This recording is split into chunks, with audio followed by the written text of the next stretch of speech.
నమస్తే అండి, నా పేరు డాక్టర్ రజా, ఎండి హోమియోపతి.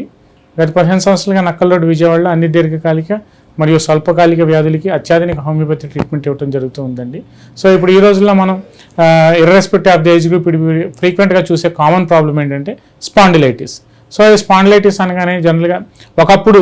ఒక 10 to 15 years బ్యాక్ మనం ప్రీవియస్గా తీసుకుంటే ఏజ్ ఓల్డ్ పీపుల్ అంటే అబోవ్ 50 years వాళ్ళలో కానీ 60 years వాళ్ళలో కానీ మెడ నడువు నొప్పులు అనేవి చాలా ఎక్కువగా కనిపిస్తుండే. కానీ ఇప్పుడు ఉన్న మోడర్న్ డే లైఫ్ సొసైటీలో మనకి ఎక్సర్సైజ్ లేకపోవటం వల్ల కానీ, లేదంటే ఇప్పుడు ఈ పోస్ట్ పాండమిక్ వల్ల కానీ, లేదంటే ఈ కోవిడ్ మొదలైన తర్వాత కానీ అన్నీ ఆన్లైన్, లేదంటే వర్క్ ఫ్రమ్ హోమ్, ఇట్లా అన్ని రకరకాల కండిషన్స్, మన సెడెంటరీ లైఫ్ స్టైల్ అంటే ఎక్కడికి కదలకుండా ఒక చోట అవర్స్ టుగెదర్ అలాగే కూర్చోవటం వల్ల యంగ్ ఏజ్ పీపుల్లో కానీ, టీనేజ్ పీపుల్లో కానీ, లేదంటే చిన్న చిన్న school going young boys and గర్ల్స్లో కూడా ఈ మెడ నడువు నొప్పులు అనేవి చాలా ఎక్కువగా మనకి కనిపిస్తూ ఉన్నాయి. సో దీంట్లో మనం తీసుకుంటే first and foremost cervical spondylitis అంటే మెడ నొప్పి. సో ఈ మెడ నొప్పి అనగానే దీంట్లో కూడా irrespective of the age group అంటే 12 years పిల్లల్లో కూడా, లేదంటే 10 years పిల్లల్లో, లేదంటే 15 ఏళ్ళు అంటే అబౌవ్ 10 years పిల్లల్లో గంటలు అవర్స్ టుగెదర్ ఇప్పుడు ఏమన్నా ఆన్లైన్ స్కూల్స్లో కానీ, లేదంటే ఇప్పుడు ఇంటి నుంచి వర్క్ ఫ్రమ్ స్కూల్స్ ఏదైతే అంతా ఆన్లైన్ అయిపోయిందో అదే కంటిన్యూస్గా ఉన్న ఎలక్ట్రానిక్ గ్యాడ్జెట్స్ కంటిన్యూస్గా ఒకే పొజిషన్లో అలా కదలకుండా అలా సిస్టమ్ మీద ఆపరేట్ చేయడం, లేదంటే సిస్టమ్స్లోనే ట్యాబ్స్లో ల్యాప్టాప్స్లో చదవటం, లేదంటే కంటిన్యూస్గా ఎలక్ట్రానిక్ గ్యాడ్జెట్స్ మీద బేస్ అయిపోవటం వల్ల ఇప్పుడు ఈ యంగ్ పిల్లల్లో కూడా, చాలా చిన్న పిల్లల్లో కూడా ఈ స్పాండిలైటిస్ సమస్య అనేది చాలా ఎక్కువగా కనిపిస్తుంది. సో దీనికి ఏంటంటే ఫస్ట్ అండ్ ఫార్మోస్ట్ థింగ్, ఇది డిసీజ్ అని మనం చెప్పుకునే దానికంటే మనం ఉండే లైఫ్ స్టైల్ హ్యాబిట్స్ వలన కానీ, లేదంటే సెడెంటరీ లైఫ్ స్టైల్ వలన కానీ, లేదంటే ఎక్సర్సైజ్ లేకపోవటం వలన కానీ, లేదంటే ఒబేసిటీ అంటే ఊబకాయం వలన కానీ, ఇలా రకరకాల అవర్స్ టుగెదర్ ఒకే చోట అలా కూర్చుని పోవడం వల్ల కానీ, ఇలా రకరకాల activities, physical activities, physical strain అది లేకపోవడం వల్ల ఈ మెడ నడువు నొప్పి అనేది చాలా ఎక్కువగా కనిపిస్తుందండి. అదే మనం ఒక 5 to 10 years బ్యాక్ తీసుకుంటే, ఒకప్పుడు మనం అంటే ఇంతకుముందు నేను ప్రీవియస్గా చేసిన వీడియోస్లో కానీ, ప్రీవియస్గా నేను చెప్పిన వీడియోస్లో కానీ, లేదంటే డే టు డే ప్రాక్టీస్లో క్లినిక్స్లో మేము చూస్తున్న పేషెంట్స్లో 35, 40, 45 years ఏజ్ గ్రూప్లో వాళ్ళల్లో ఈ స్పాండిలైటిస్ కంప్లైంట్స్ అనేవి ఎక్కువగా కనిపిస్తూ ఉన్నాయి. ఎందుకు అంటే దీంట్లో మనకి ఈ సాఫ్ట్వేర్ పీపుల్లో, లేదంటే ఈ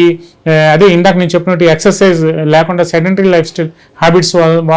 ఉండటం వల్ల కానీ ఈ స్పాండిలైటిస్ కంప్లైంట్స్ అనేవి చాలా ఎక్కువగా కనిపిస్తుంది. దీంట్లో మనకి C1 నుంచి C7, T1 నుంచి T12, L1 నుంచి L5, ఇలా S1 నుంచి S3. సో ఏ ఏరియాలో మనకి డిస్క్ ప్రాబ్లం వచ్చింది అనేది ఫస్ట్ అండ్ ఫార్మోస్ట్ థింగ్ ఒక సింపుల్ ఎక్స్రేతో మనం ఆ పేషెంట్ చెప్పే యొక్క వ్యాధి లక్షణాలు బట్టి, ఆ పేషెంట్ చెప్పే సైన్స్ అండ్ సిమ్టమ్స్ బట్టి ఒక సింపుల్ ఎక్స్రే తీసుకుని ఆ ఎక్స్రేలో మనం ప్రాపర్గా అది డిస్క్ బల్జింగా, లేదంటే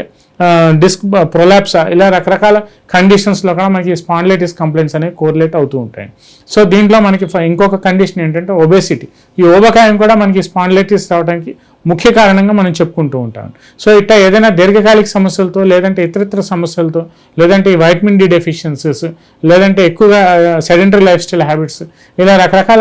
ఇండివిజువల్స్లో కూడా మనకి ఈ స్పాండిలైటిస్ అనేది చాలా ఎక్కువగా కనిపిస్తూ ఉంది. సో దీంట్లో మనం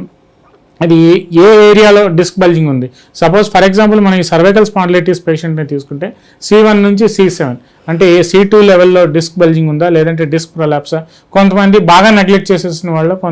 కొన్ని ఇండివిజువల్స్లో మనకి ఆ డిస్క్ హెర్నియేషన్ కూడా అయిపోతూ ఉంటుంది. సో అక్కడ నుంచి ఆ డిస్క్ ఇంపీచ్మెంట్ అంటే ఆ నెర్వ్ ఇంపీచ్మెంట్, ఆ నెర్వ్ మీద ఒత్తిడి కలగటం వల్ల ఏదైతే మనకి ఆ ఏరియాలో మనకు ఆ నర్వ్ పాస్ అవుతూ ఉంటుందో ఆ ఏరియాలో ఆ మసిల్స్ అన్ని లాగేయటం, లేదంటే చేయి తిమ్మిర్లు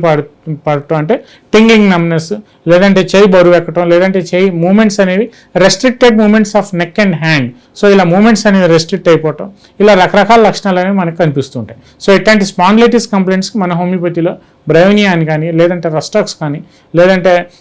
లైకోపోడియం కానీ, లేదంటే నాట్రమ్ సల్ఫ్ కానీ, నాట్రమ్యూర్ కానీ, ఇలా రకరకాల అద్భుతమైన హోమియోపతి ట్రీట్మెంట్, హోమియోపతిక్ అప్రోచ్ ద్వారా మనం ఈ స్పాండిలైటిస్ని తగ్గించుకోవడానికి 100% ఛాన్స్ ఉంటుందండి. సో ఈ స్పాండిలైటిస్లో